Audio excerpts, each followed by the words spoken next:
नमस्कार, India news के digital platform पर आप सभी का स्वागत है। आपके साथ में हूं वंदना स्टोरी। उत्तर प्रदेश के देवरिया का हत्याकांड का जो मामला है आपने सुना होगा, जिसमें 6 लोगों की निर्मम हत्या कर दी गई। एक ही परिवार के 6 लोगों को मौत के घाट उतार दिया गया, वो भी बड़ी ही निर्ममता के साथ। और मामला था जमीनी रंजिश को लेकर। हालांकि जब इस पूरे मामले की जांच हुई, जब ये घटना हुई, तब मुख्यमंत्री योगी आदित्यनाथ ने बहुत सख्ती भी दिखाई और इस घटना पर उन्होंने दुख भी जताया। परिवार को हर संभव मदद देने का भरोसा भी दिया, लेकिन हालांकि परिवार में बचा ही कौन है। इस मामले में मुख्यमंत्री ने कहा कि किसी भी दोषी को बख्शा नहीं जाएगा। अब कई अधिकारियों पर गाजगिरी है, तहसीलदार है, लेखपाल हैं, कई सीओ पर भी एक्शन हुआ है, सस्पेंड कर दिए गए हैं। लेकिन जब ये पूरा मामला खुलकर सामने आया तो ये पता चला कि ग्राम समाज की कोई ज़मीन थी जिसको लेकर दो पक्षों में विवाद हो रहा था।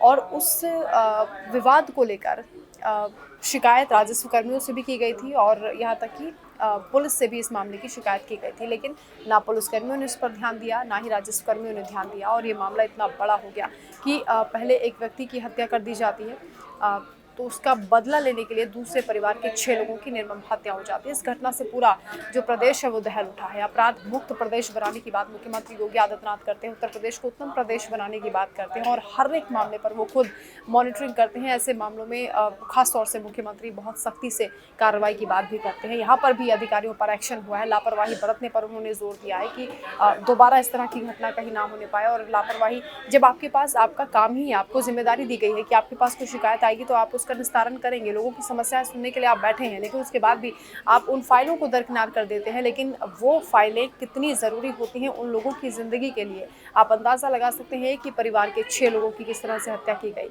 और इस पूरी घटना से पूरा प्रदेश हिल चुका है। अब मुख्यमंत्री योगी आदित्यनाथ ने सख्त लहजे में कहा है कि किसी भी दोषी को हम बख्शेंगे नहीं, चाहे वो अधिकारी हो, कर्मचारी हो, और इसीलिए कई अधिकारियों को सस्पेंड भी कर दिया जा चुका है।